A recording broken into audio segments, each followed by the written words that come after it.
I've always driven at night because there wasn't any traffic or honking, just the open road and my thoughts. However, one night on Highway 46, which was cold and crisp in late October, I was returning to my hometown after visiting a friend who lived 2 states away.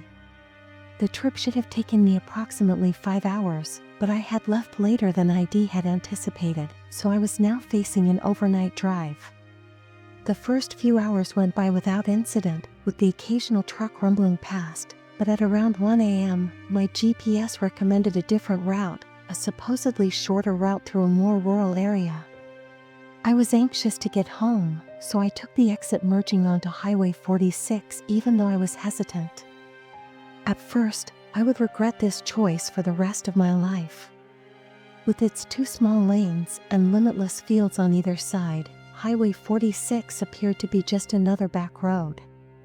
There were no streetlights, sun signs, or other cars, just me in the long, twisting road, and the moon was low in the sky, bathing the surrounding area in a soft glow.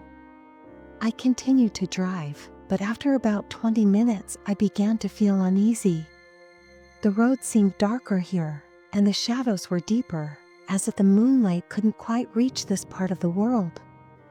The fields on either side of me seemed to stretch into an endless black void, and my headlights barely illuminated the asphalt ahead.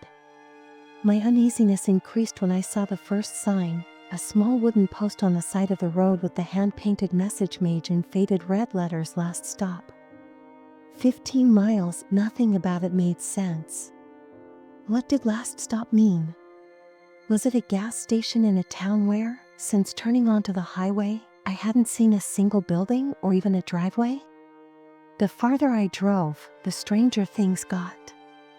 About 10 minutes later, my headlights caught something up ahead, an old sedan parked on the shoulder. It was rusted and battered, with its hazard lights blinking faintly. I slowed down as I got closer, craning my neck to look for someone.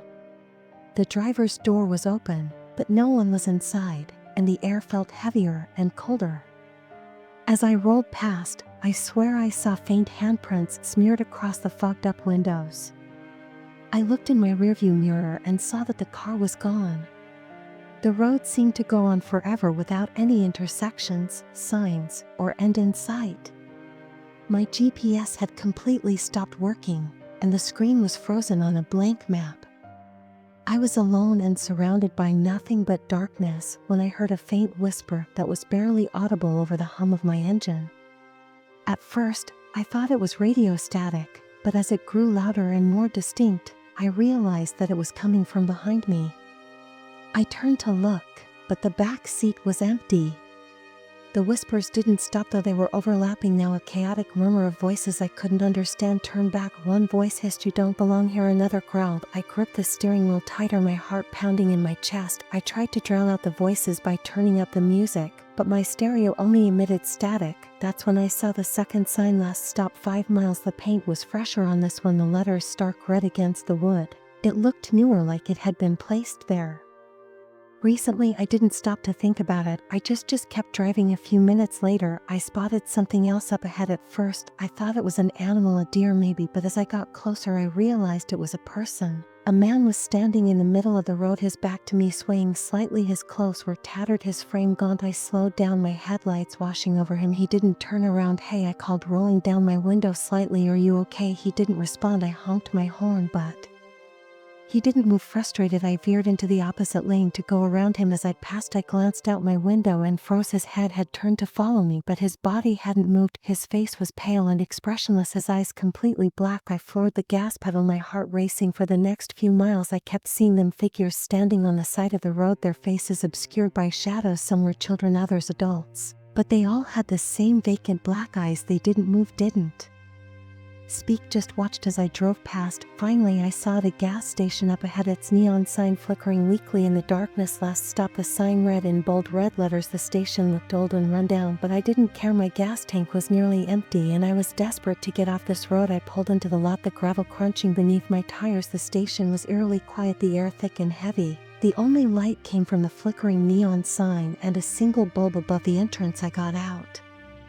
of the car glancing around nervously. The windows of the station were covered in grime and the pumps looked ancient, their nozzles rusted. I walked to the door and pushed it open. A bell jingled weakly, but no one was inside. The shelves were mostly empty, lined with dusty cans and expired snacks. "Hi." I called but got no answer, so I started to go and I saw a map on the counter. It was hand-drawn and written on a piece of yellowed paper, and it marked Highway 46. As I stared at the map, I heard the low rumble of an engine outside. I hurried to the window and looked out, seeing a black car parked next to mine, its windows tinted so darkly that I couldn't see inside, the engine running, but no one getting out. The road wound through a series of dark forests and empty fields, and at the end was a large X circled in red ink. Below the X were 3 words, "Do not enter." My breath is obscuring the glass. I saw them when the car's headlights flickered on, filling the station with glaring white light. There were dozens of them standing at the edge of the lot, their hollow eyes glinting in the light. The black car's engine revved, and I knew I had to leave. I ran back to my car, fumbling with my keys, as the figures approached. They didn't walk, instead, they glided their feet without touching the ground. I jumped into the driver's seat, started the engine, and drove as fast as I could, my heart pounding. The black car followed me, its headlights blinding me in my mirrors. The figures lined the sides of the road, now facing me as I sped past. When I saw the exit 46 to 1 mile ahead, I grabbed the wheel and pressed the gas pedal to the floor. The black car swerved to try to cut me off, but I held my ground. When I got to the exit, I veered onto it without slowing down, and the black car didn't follow. I continued driving until I reached the next town. The whispers had returned, this time overlapping into a deafening roar.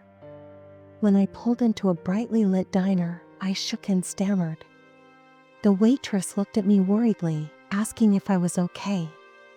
I was on Highway 46 when I stammered, and her face turned pale. She repeated that the road had been closed for years and that no one had driven it since she trailed off, but I didn't press her because I didn't want to know what had happened there. I've looked for information about Highway 46, but there are no maps, records, or even rumors. If you ever find yourself on a dark, lonesome highway and you see a sign that reads, "Last stop," don't take it further. All I know is that I will never drive it again. Music. The 400-meter drive from my small Kansas hometown to the busy Oklahoma City where I was starting a new job was supposed to be simple. I was excited, a little anxious, but mostly eager to get away from the quiet routine of my old life. I had packed everything I would need for the trip, clothes, books, and the necessities for starting over, into my beat-up Toyota Corolla. The drive should have taken about 7 hours, but by the time I arrived, I was forever changed. That section of Highway Route 23 was cursed. I left at 8 a.m. on a clear Friday morning with the sun shining, my playlist queued up, and a full tank of gas. Around noon, I stopped for lunch at a roadside diner. The waitress, an elderly woman with weary eyes, looked genuinely astonished to see me and inquired, "Where are you heading?" as she refilled my coffee.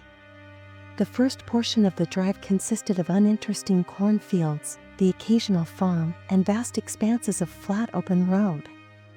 I smiled as I started a new job in Oklahoma City, but her countenance clouded a little as she drove on Route 23.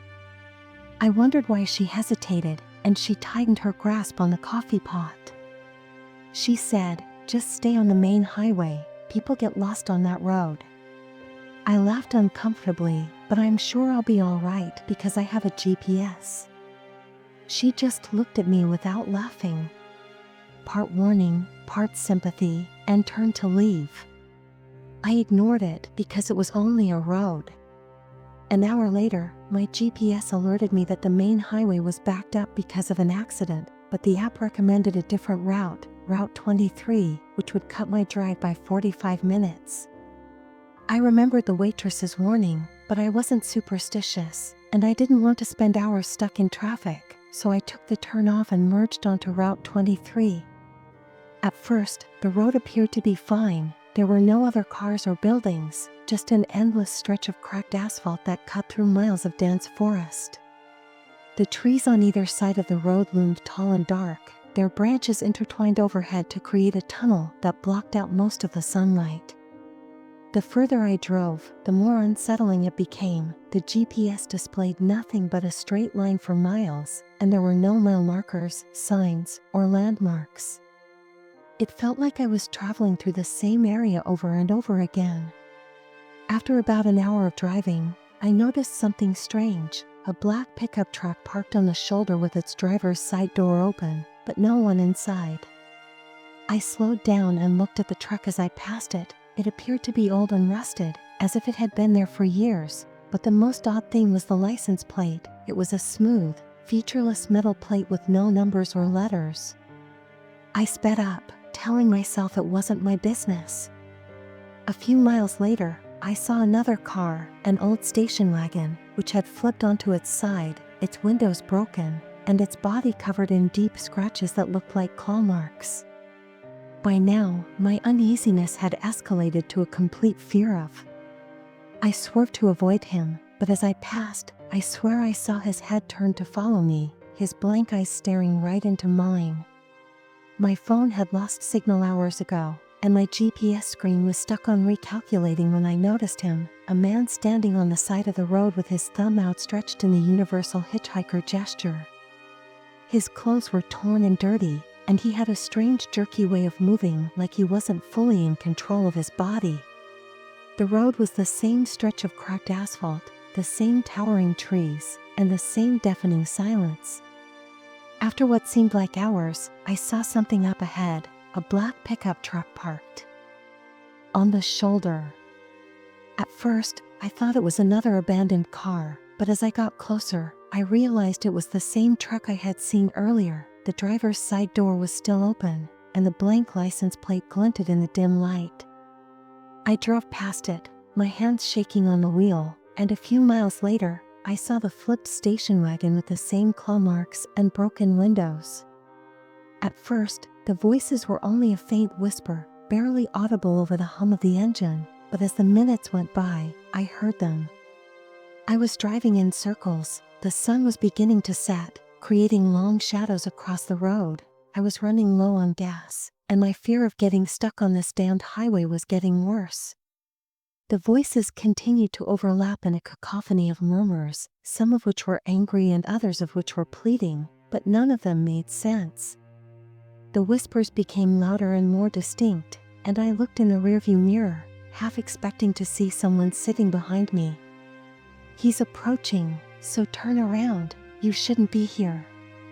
The sun had completely gone, leaving me in complete darkness. My headlights were barely able to shine through the gloom, and the trees appeared to be closing in.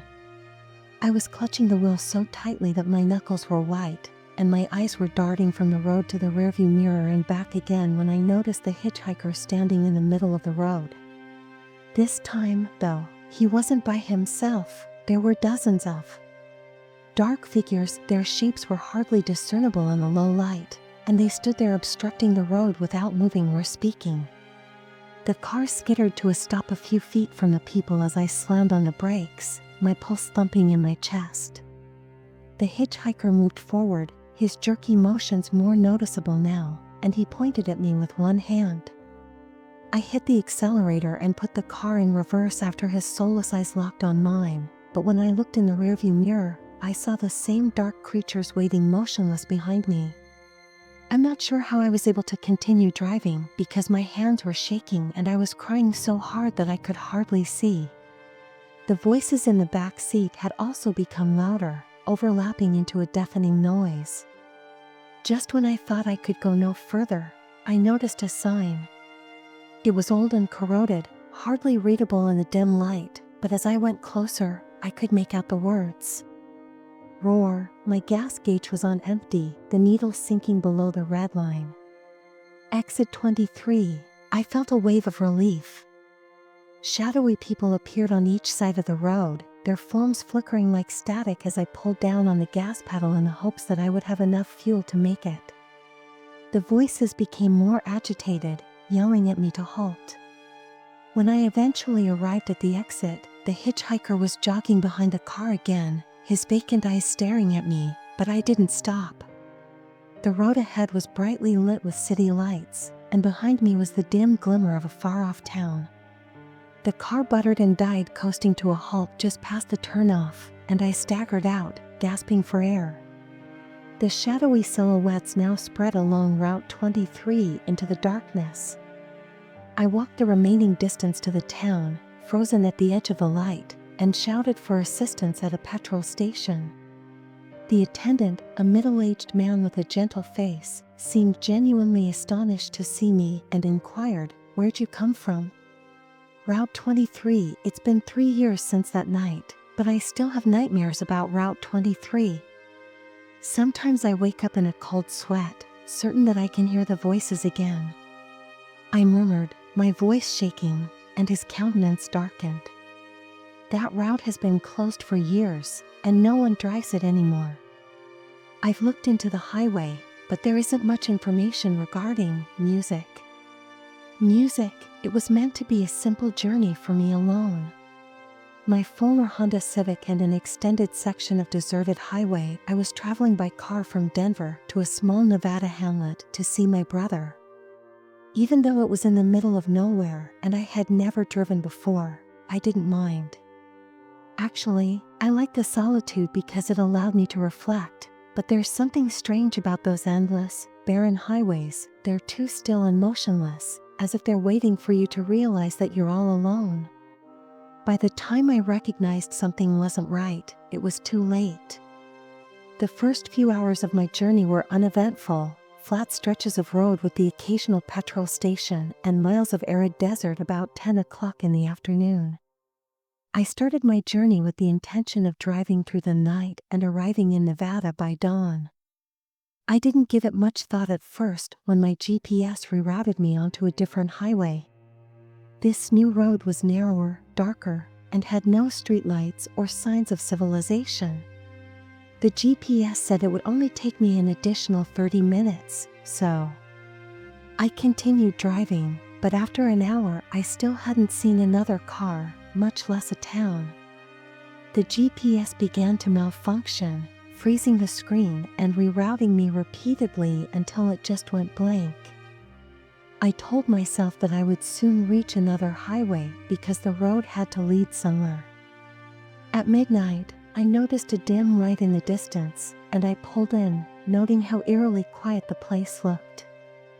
The overhead lights flickered, and the gas pumps were old-fashioned, with spinning dials in place of digital screens.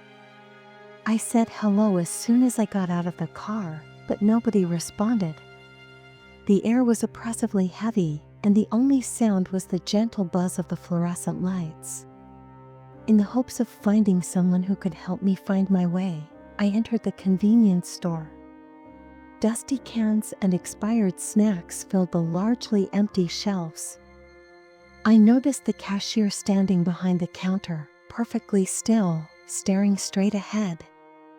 He didn't blink or move, just stood there with a vacant expression.